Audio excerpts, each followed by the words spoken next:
Bismillahirrahmanirrahim. Pada suatu hari Rasulullah SAW ditemui oleh malaikat Jibril. Rasul pun bertanya, "Ada apa wahai Jibril?" Jibril menjawab, "Wahai Muhammad, sesungguhnya hari ini Allah Subhanahu wa Ta'ala sedang mengobarkan nyala api neraka, dan seluruh para malaikat amat ketakutan. Mereka tidak tahu harus bagaimana. Untung aku ingat," kata Jibril, "bahwa engkau Muhammad adalah sumber cinta dan sayang Allah Subhanahu wa Ta'ala kepada alam semesta.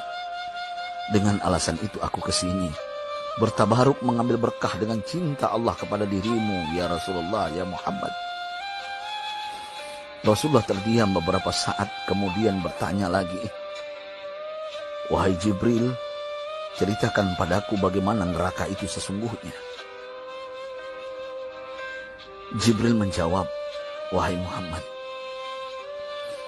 neraka itu bagaikan lubang-lubang yang terdiri dari 7 tingkat. Jarak antara satu lubang dengan yang lain ialah perjalanan 70 tahun. Lubang paling bawah adalah lubang yang paling panas." Nabi SAW meneruskan pertanyaannya, "Lalu siapakah penghuni lubang-lubang neraka itu, wahai Jibril? Sampaikan kepadaku, Jibril." Jibril menjawab, "Lubang yang paling bawah diciptakan untuk orang-orang munafik. Lubang yang berikutnya untuk penyembah berhala. Lalu untuk penyembah bintang dan matahari." Jibril terus menerangkan penghuni tingkatan neraka hingga lubang yang kelima, tempat umat Yahudi, dan yang keenam dihuni oleh umat Nasrani. Setelah menjelaskan penghuni 6 tingkatan neraka, Jibril diam cukup lama. Rasulullah SAW penasaran dan bertanya kepada Jibril, "Wahai Jibril, siapakah penghuni neraka yang ke-7?" Jibril diam saja tidak menjawab. Rasulullah SAW mengulangi pertanyaannya, tapi Jibril tetap diam. Rasulullah tambah penasaran dan mendesak Jibril agar dijawab pertanyaannya. Akhirnya Jibril pun berkata, "Umatmu, wahai Muhammad, mereka itu para pelaku dosa besar di kalangan umatmu, yang dimana sampai mereka mati belum sempat bertaubat." Mendengar jawaban Jibril, Rasulullah langsung jatuh pingsan. Jibril merangkulnya dan meletakkan tubuh baginda di atas pangkuannya. Tak berapa lama Rasulullah SAW sadar dan langsung menangis bersimbah air mata dengan terisak-isak. Rasulullah mempertegas pertanyaannya, "Wahai Jibril, apakah benar ada di antara umatku yang masuk neraka?" Jibril menjawab, "Benar, wahai Muhammad, pelaku dosa besar di antara umatmu yang belum bertaubat." Setelah itu Rasulullah menghadap kiblat dan sujud kepada Allah dalam isak tangisnya. Sesekali dengan suara pelan beliau membisikkan kata-kata, "Ummati ya Rabb, ummati, ummati, ummati."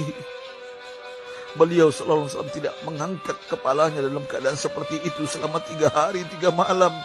Kecuali setiap Bilal bin Rabah mengumandangkan azan, barulah beliau bangkit untuk menjadi imam. Dan setelah itu kembali sujud lagi. Pada hari ketiga Abu Bakar menyadari hal ini, beliau mengetuk pintu Rasulullah dan mengucapkan salam 3 kali, namun tidak terdengar jawaban. Abu Bakar sedih dan berseru di hadapan pintu Nabi besar Muhammad SAW, "Apakah ada jalan untuk masuk ke rumahmu ya Rasulullah?" Tetap tidak ada jawaban. Di jalan Abu Bakar bertemu sahabat Umar. "Mengapa engkau menangis, wahai Abu Bakar?" kata Umar. Abu Bakar menceritakan keadaan Rasulullah SAW. Maka Umar pun melangkah menuju rumah Rasulullah dan terjadilah hal yang sama. Umar pun pulang dan menangis.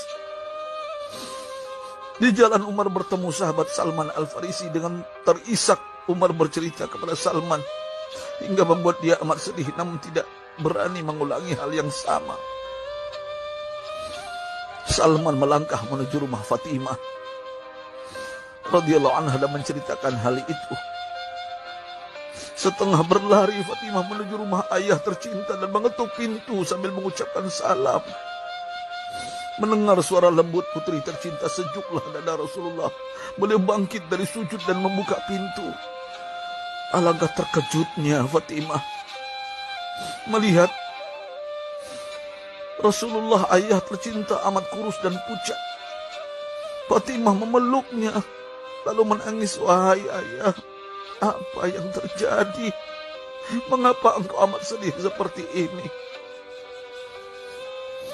Rasulullah kembali menangis dan berkata dengan suara lirih, wahai Fatimah, belahan jiwaku, bagaimana mungkin aku tidak sedih sedangkan Jibril mengatakan akan ada kelak umatku yang akan masuk neraka.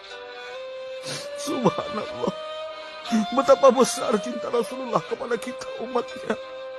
Sahabatku, Rasulullah mencintai kita.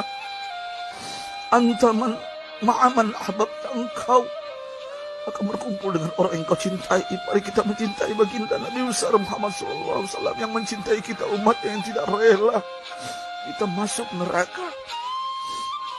Mari kita mencintai beliau dengan berselawat.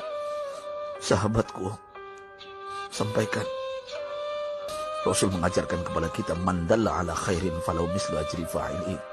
Siapa yang menunjukkan kepada kebaikan, maka dia akan mendapatkan pahala seperti orang yang mengerjakannya.